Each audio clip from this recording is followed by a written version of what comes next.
Welcome to our channel. Today we how to start cyber threat hunting with Mandiant, complete guide step by step clearly.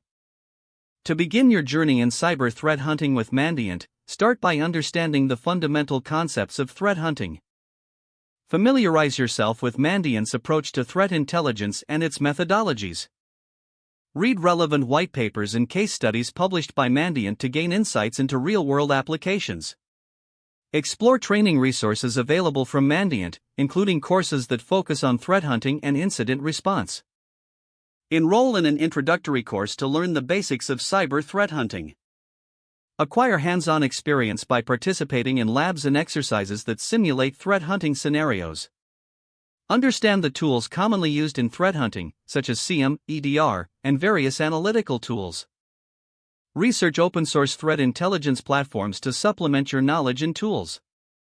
Join online communities and forums that focus on cyber threat hunting to stay updated with trends and techniques. Set up a home lab environment to practice your skills in a controlled setting. Start by collecting logs from various sources within your network. Analyze the data to identify anomalies or indicators of compromise. Develop hypotheses based on your findings, focusing on potential threats. Utilize threat intelligence feeds to correlate your data with known threat actors and tactics. Document your findings and methodologies as you progress in your threat hunting journey. Engage with peers to share insights and gain different perspectives on threat hunting methods. Continuously improve your skills by following industry news and attending webinars or conferences hosted by Mandiant. Remember to always incorporate feedback and learn from past hunting experiences. With persistence and dedication, you will enhance your cyber threat hunting capabilities using Mandiant's framework. If the page does not load, refresh the browser or try again in a private or incognito window. Make sure you are using the correct email address, then retype it carefully to avoid small typos. If your password is not accepted, use the reset option and create a new strong password you can remember. Check your spam folder for verification or security emails, then complete any requested confirmation steps.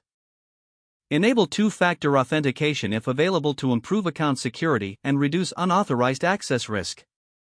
After signing in, review your profile details so your contact information and settings are accurate and current.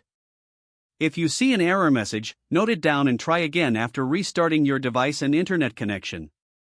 Log out when you finish, especially on shared devices, to keep your account and payment information secure. If the page does not load, refresh the browser or try again in a private or incognito window. Don't forget to like this video and subscribe to our channel for more step-by-step tech guides.